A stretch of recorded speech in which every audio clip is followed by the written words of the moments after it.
그 이유는 다른 사형 방법들은 사람을 단번에 죽이거나 비교적 짧은 시간에 죽이게 됩니다.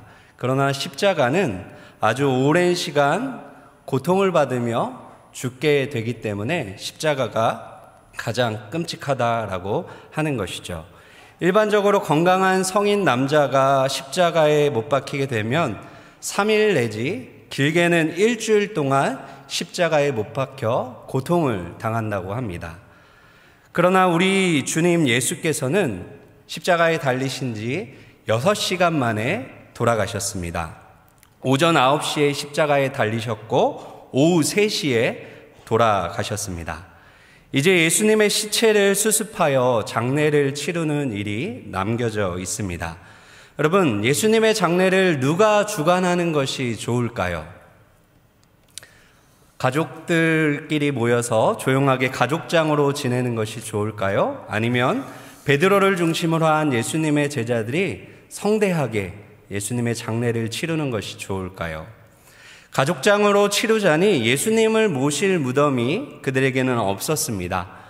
예수님의 가족과 친지들은 모두 갈릴리 출신이었기 때문에 그들 중 누구도 예루살렘의 사유지를 갖고 있거나 무덤을 소유하고 있지 않았습니다. 또한 예수님의 제자들, 그 겁쟁이들은 모두 도망가 버렸기 때문에 그들이 다시 나타나서 예수님의 장례를 주관할 리도 없었습니다. 십자가 밑에 소수의 여인들이 남아있기는 하였지만 그녀들 역시 어떻게 할 바를 몰라 발만 동동 구르고 있었습니다. 일반적으로 십자가 처형을 당한 사람은 숨을 거둔 이후에도 장시간 십자가 위에 매달려 있었습니다. 그래서 새들이 와서 그 시체를 쪼아 먹게 됩니다. 그리고 어느 정도의 시간이 지나면 로마 군사들이 그 시체를 내려 소각장에서 불태워 버리는 것이 일반적인 수습이었습니다. 그러므로 누군가는 나서서 예수님의 시신을 수습해야 하는 그런 상황이었습니다. 이런 상황에서 전혀 의외의 인물이 나타나서 예수님의 장례를 주관하기 시작합니다. 누구이죠? 아리마대 사람 요셉입니다. 이 아리마대 사람 요셉에 대한 이야기가 마태, 마가, 누가, 요한 4복음서 모두에 기록이 되어 있습니다. 오늘 마태는 아리마대의 부자 요셉이라고 소개하면서 그의 부자됨을 강조하고 있습니다. 그리고 마가는 그가 산헤드린 공회의 회원이었다라고 얘기를 합니다. 그리고 누가는 그가 선하고 의로운 사람이라고 말을 합니다. 그리고 요한은 그에 대해서 이렇게 소개를 하는데요. 요한복음 19장 38절 말씀, 우리 자막을 통해 한번 보실까요? 아리마대 사람 요셉은 예수의 제자이나 유대인이 두려워 그것을 숨기더니. 여러분, 아리마대 사람 요셉이 예수님을 믿는 자인가요? 믿지 않는 자인가요? 믿는 자이죠. 예수의 제자이나 라고 말하고 있습니다. 그러나 당당하게 믿지는 못했죠. 드러내어 믿지는 못하고 있습니다. 왜 그렇습니까? 유대인들을 두려워하여, 사람들을 의식하여 나도 예수님 믿는 사람입니다, 나도 예수의 제자요, 그것을 드러내고 있지 못했다라는 것이죠. 숨은 제자였습니다. 산헤드린 공의회는 유대의 최고 의결 기관으로 모두 70명의 회원으로 구성되어 있습니다. 그 중에 한 사람이 바로 아리마대 사람 요셉인 것이죠. 유대 사회에서 지위와 부와 권력을 가진 사람이라는 것이죠. 여러분, 그런데 다른 공회원들, 이 요셉을 제외한 그 나머지 공회원들은 예수님에 대한 감정이 어떠했습니까? 굉장히 불편했죠. 예수님을 미워하고 시기했습니다. 예수님을 십자가에 매다는 일에 앞장서고 있어요. 동료들과 친구들이 그렇게 예수님을 대적하고 있는 상황 가운데 이 아리마대 사람 요셉이 예수의 제자임을 밝히면서 그렇게 나타내는 것은 쉬운 일은 아니었을 것입니다. 말하자면 아리마대 사람 요셉은 세상과 예수님 사이에 끼어서 갈등하는 그리스도인의 모습을 보여주고 있는 것이죠. 58절을 한번 보실까요? 58절에 빌라도에게 가서 예수의 시체를 달라 하니 이에 빌라도가 내주라 명령하거늘. 아리마대 사람 요셉은 예수님이 살아계실 때는 제자됨을 숨기고 있었습니다. 그러한 소심한 제자, 겁쟁이 제자였죠. 그런데 여러분, 예수님이 돌아가시자 담대하게 총독 앞에 나아가 예수님의 시체를 달라고 요구하고 있습니다. 예수님의 시체를 달라는 것은 내가 예수의 사람, 예수와 관계가 있고 예수를 사랑하는 예수의 사람임을 그렇게 공개적으로 밝히고 있는 것이죠. 예수님이 살아계실 때에, 그분이 기적을 베푸실 때에 예수님의 제자임을 밝히는 것은 쉬운 일이죠. 오병이어 기적 앞에서 나도 주님의 사람임을 밝히는 것은 행복한 일입니다. 그러나 예수님의 죽음 앞에서, 예수님의 그 싸늘한 시체 앞에서 자신이 예수의 제자임을 밝히는 일은 쉬운 일도 아니고 행복한 일도 아니었습니다. 그래서 3년 동안 예수님과 동고동락했던 그 제자들마저 예수님을 버리고 도망을 한 것이죠. 그런데 어떻게 숨어있던 제자, 겁쟁이 제자 이 요셉이 신앙적인 갈등과 그 모든 두려움을 이기고 예수님의 장례식 앞에 그렇게 앞장서서 그 장례를 주관할 수 있었던 것일까요? 여러분, 그 이유는 다른 것이 아니죠. 예수 그리스도의 십자가, 그 십자가의 죽으심이 이 요셉을 변화시켰기 때문입니다. 소심하던 요셉이 용기와 담대함을 얻은 곳은 바로 예수님의 십자가 앞이었습니다. 예수님의 십자가 앞에서 시들시들했던 그의 믿음이 생명력을 얻고 꽃이 피어나듯 그렇게 활짝 피어나고 있었던 것입니다. 그래서 전에는 할 수 없었던 일, 전에는 용기 내어 할 수 없었던 그 일을 하기 시작합니다. 아무도 하지 않으려는 그 일을 도맡아 하고 있는 것이죠. 여러분, 예수님의 장례를 주관한다고 해서 누가 알아주는 것이 아니죠. 무슨 상을 받거나 무슨 유익을 얻는 것도 아닙니다. 도리어 그가 가지고 있던 그 부와 그 지위를 잃어버릴 수도 있는 그런 위태한 상황이 펼쳐질 수도 있습니다. 그런데도 요셉은 그 모든 것을 감수하면서 자신을 희생하면서 자신이 예수의 제자임을 그렇게 밝히고 드러내고 있습니다. 십자가가 겁쟁이 요셉을 당돌한 요셉으로, 담대한 요셉으로 변화시킨 것이죠. 이처럼 예수 그리스도의 십자가는 사람을 변화시키는 힘과 능력이 있습니다. 여러분, 십자가 앞에서 변화를 경험한 또 한 사람이 있었죠. 바로 예수님과 함께 십자가에 못 박혔던 2명의 강도 중에 한 사람이었습니다. 여러분, 이 강도는 평생 나쁜 짓만 하며 살았습니다. 선한 것이라고는 하나도 없는 극악무도한 흉악범이었기 때문에 십자가의 사형으로 그렇게 죽음을 당하고 있는 것이죠. 변화의 가능성이 전혀 없었고 회복의 가능성이 전혀 없는 사람, 모든 사람이 포기한 사람이었습니다. 그러나 우리 하나님은 그를 포기하지 않으셨죠. 그에게 죽는 순간 믿음을 허락하여 주셨고, 십자가에서 죽어가는 그 예수님의 모습을 두 눈으로 보면서, 또한 주님의 입속에서 흘러나오는 주님의 음성을 들으면서 그 십자가에 달려 죽어가는 그 순간에 그 마음에, 그 영혼에 놀라운 변화가 일어나게 된 것입니다. 그리고 죽음과 동시에 그 강도는 예수님과 함께 낙원에 들어가는 그 구원의 복락을 얻게 되었습니다. 이처럼 예수 그리스도의 십자가는 사람을 변화시키는 힘과 능력이 있습니다. 죄인을 의인으로 변화시킵니다. 절망을 소망으로, 불안을 평안으로, 슬픔을 기쁨으로, 약함을 강함으로, 가난함을 부요함으로, 두려움을 담대함으로 변화시키죠. 또한 이기적인 사람을 이타적인 사람으로 변화시키고, 이 땅에 속한 사람을 하늘에 속한 사람으로 변화시키는 것, 그것은 바로 우리 구주 예수의 십자가의 능력인 줄 믿습니다.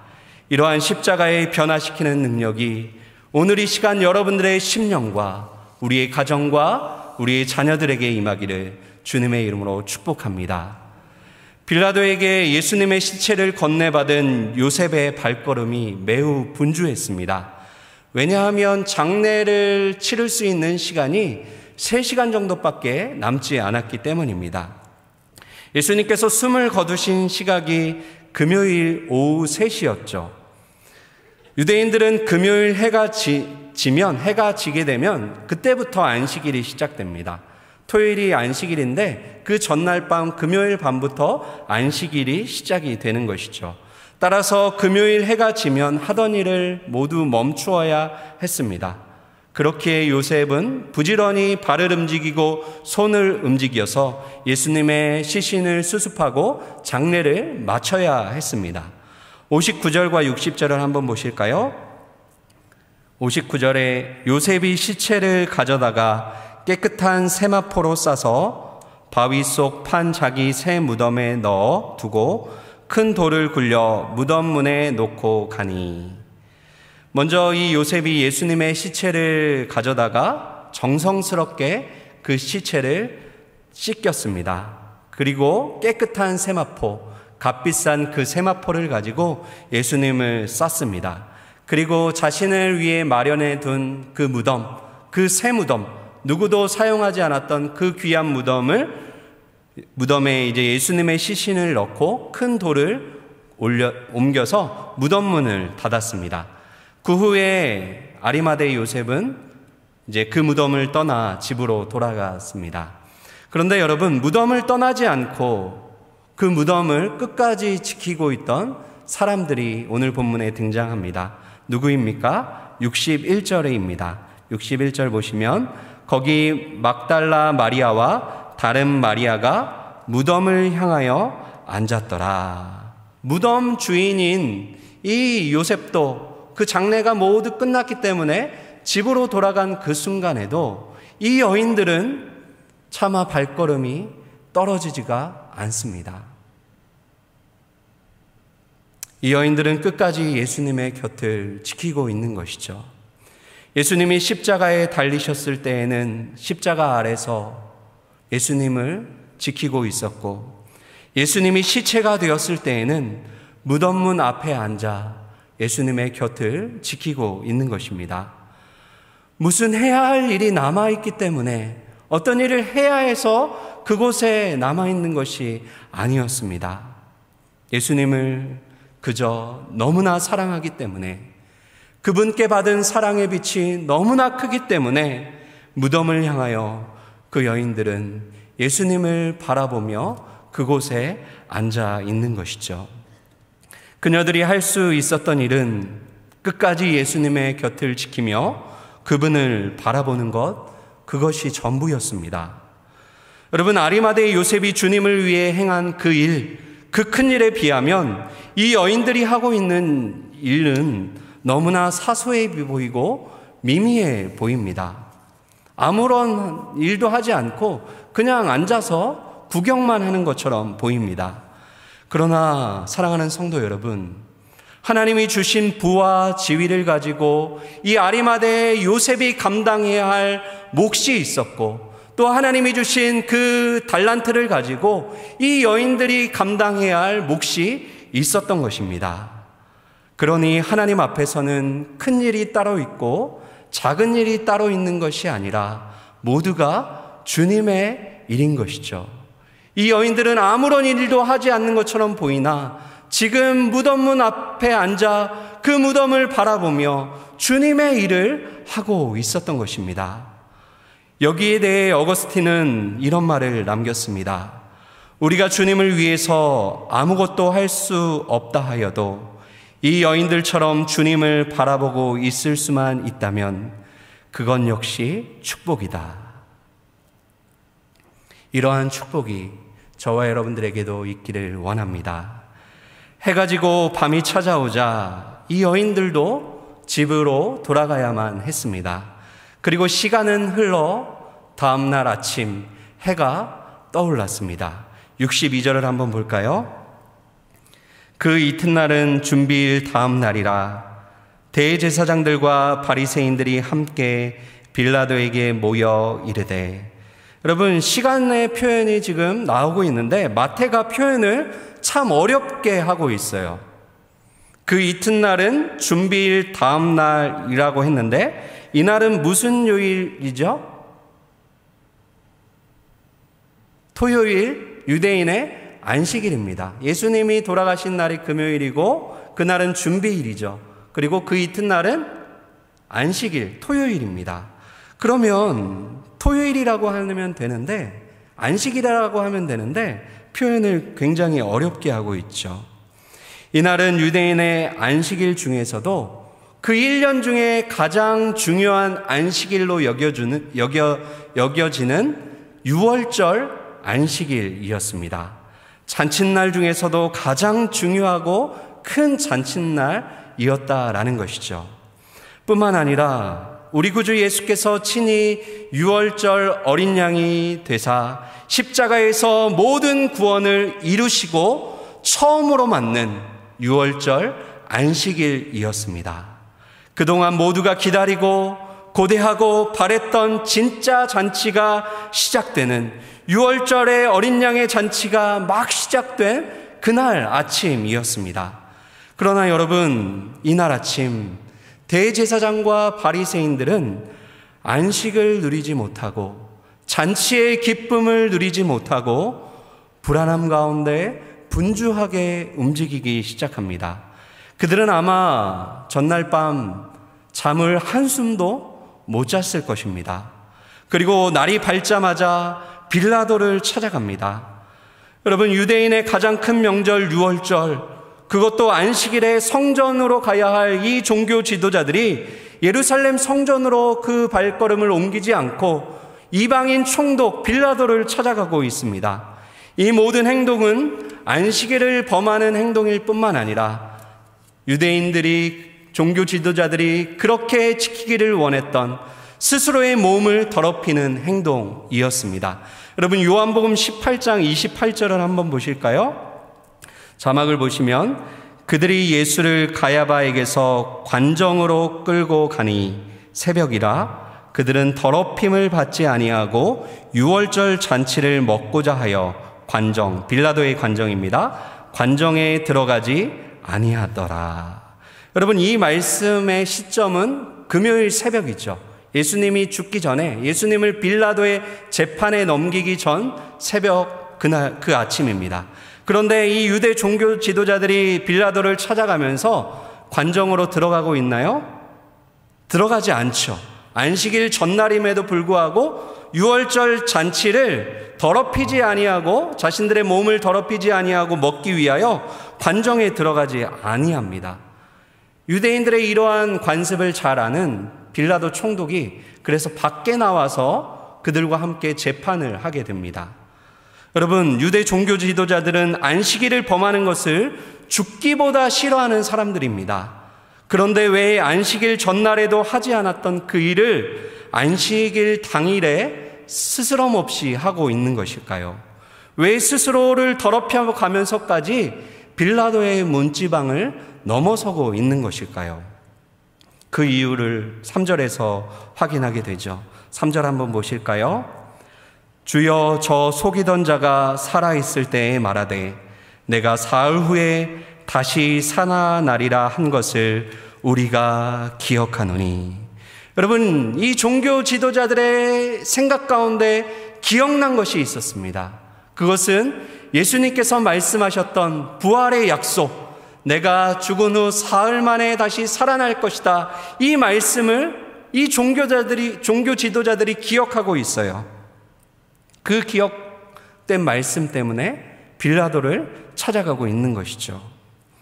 유대 종교 지도자들은 자신들이 원하는 대로 예수님을 죽였습니다.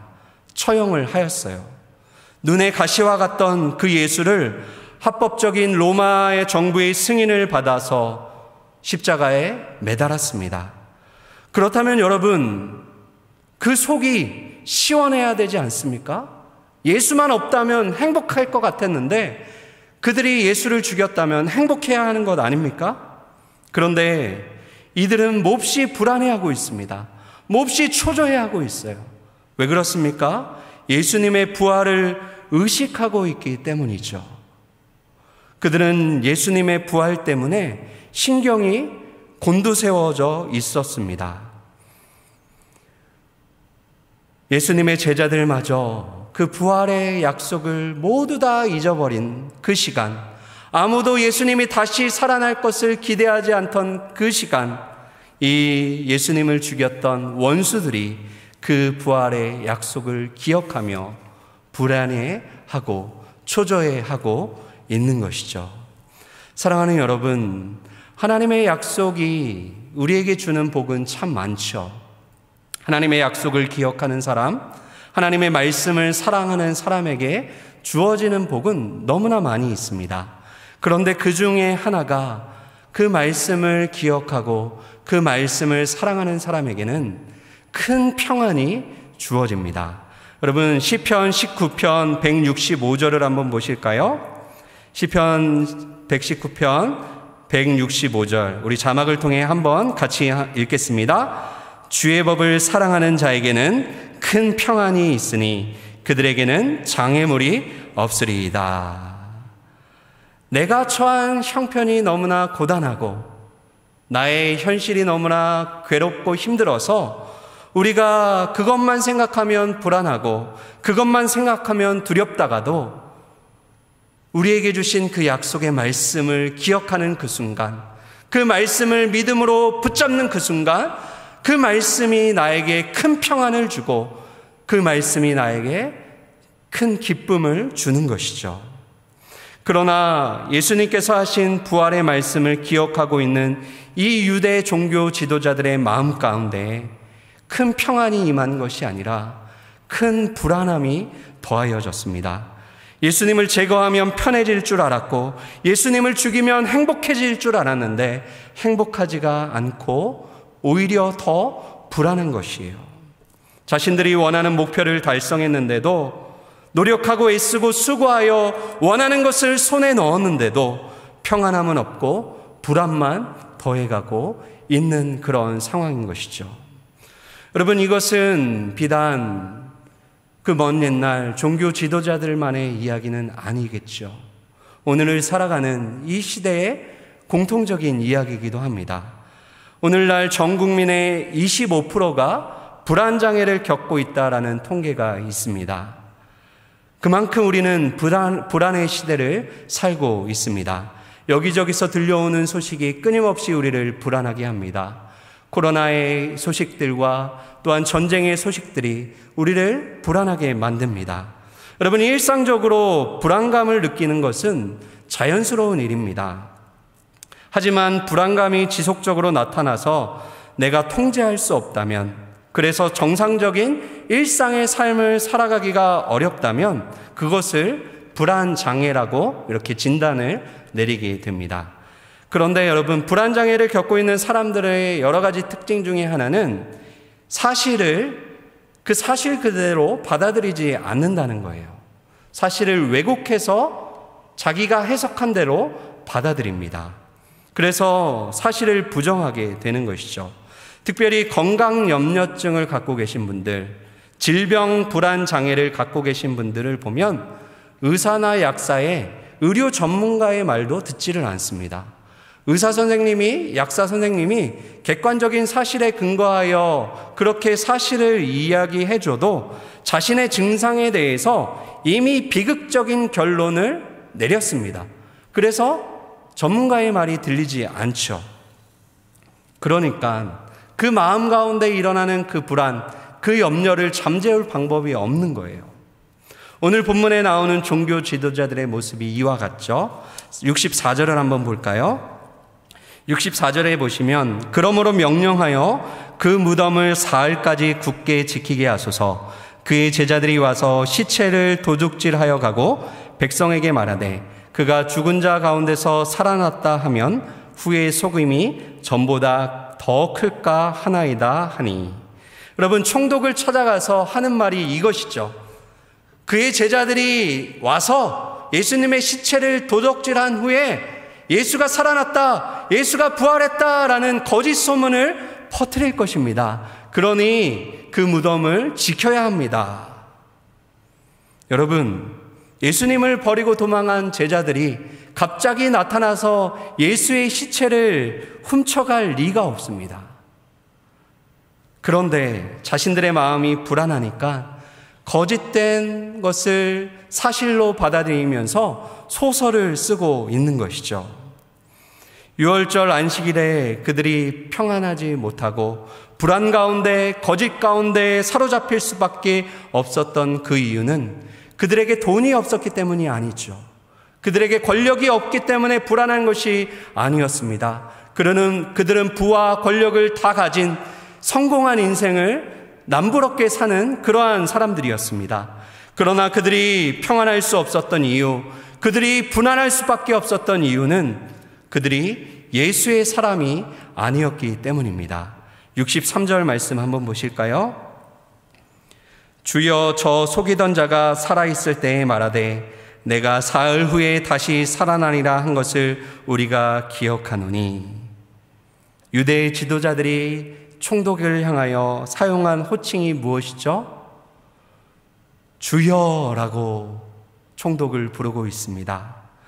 유대인들은 비록 로마의 압제 아래 그런 힘든 삶을 살고 있었지만 자신들은 하나님께서 선택하신 백성이라는 자부심을 갖고 있었습니다. 그래서 로마 사람들 앞에서 전혀 기죽지 아니하고 비굴하지 않았습니다. 그리고 총독을 향하여, 빌라도를 향하여 주여라는 호칭을 사용하지 않았습니다. 그런데 얼마나 불안하고 다급한지 총독의 마음을 사기 위하여 주여라고 부르고 있는 것이죠. 반면 예수님을 향하여서는 그 호칭을 무엇라 사용하고 있습니까? 저 속이던 자라고 부르고 있습니다. 우리의 죄를 위하여 대신 십자가에 죽으신 그 주님을 향하여 저 속이는 자, 저 거짓말쟁이라고 그렇게 부르고 있는 것이죠. 여러분, 예수님이 정말 속이는 자입니까? 예수님이 정말 나를 속이는 자입니까? 아니면 나의 주님이십니까? 예수님은 나를 사랑하사 나를 위하여 십자가에 죽으시고 3일 만에 부활하신 나의 주, 나의 하나님이신 줄 믿습니다. 예수님은 결코 우리를 속이는 분이 아니십니다. 예수님을 향하여 우리는 속임을 당하는 그런 법이 없는 것이죠. 그러나 우리의 마음 깊은 곳에는 내가 예수님을 이렇게 믿었는데, 예수님을 위하여 이렇게 헌신했는데 하면서 내가 예수님께 속은 것은 아닌가 하는 그 마음의 서운함과 섭섭함이 얼마든지 있을 수 있는 것이죠. 예수님을 내 인생의 주인의 자리에서 밀어내고 내가 내 인생의 주인의 자리에 앉는 그 순간 우리는 섭섭하고 서운하고 내가 예수님께 속은 것은 아닌가, 그런 마음이 찾아오는 것입니다. 또한 내 인생의 주인의 자리에 내가 앉는다면 나의 인생은 늘 불안하고 초조할 수밖에 없습니다.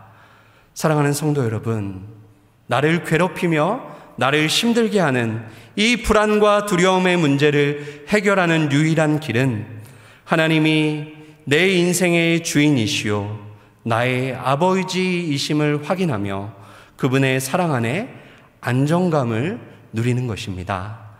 사랑하는 성도 여러분, 세상 외적인 환경과 조건에서 안정감을 찾지 마시기를 바랍니다.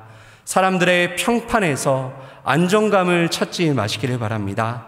하나님의 그 놀라운 사랑, 아들을 내어주시기까지 나를 사랑하시는 그분의 사랑 안에서 안정감을 누리시며 큰 평안을 얻는 저와 여러분들 되시기를 바랍니다. 그러므로 오늘 이 시간 우리가 해야 할 일이 있습니다. 그것은 나를 불안하게 만드는 그것을 무덤에 넣는 일입니다. 그 불안이 부활하지 못하도록 말씀의 경비병을 세워 굳게 지키는 그 일입니다. 바라기는 여기저기서 불안한 소식이 들려오는 이 불안의 시대를 우리가 함께 살고 있지만 부활의 주님이 주시는 큰 평안과 참된 안식이 여러분들의 삶에 임하게 되시기를 바랍니다. 그 힘을 힘입어서, 그 사랑을 힘입어서 오늘도 주님이 나에게 허락하신, 우리 각자에게 허락하신 그 몫을 감당하며 예수님의 제자답게 살아가는 저와 여러분들 다 되시기를 주님의 이름으로 축원드립니다. 기도하겠습니다. 살아계신 하나님 아버지, 감사와 찬송을 올려드립니다. 평강의 길을 알지 못하는 우리를 위하여 친히 이 땅에 오사 십자가의 죽으심으로 우리의 길이 되어주시고 우리의 평화가 되어주시니 감사합니다. 여기저기서 불안한 소식이 들려오는 이때에 십자가 앞으로 더 가까이 나아가 나를 향한 하나님의 사랑의 음성을 듣기를 원합니다.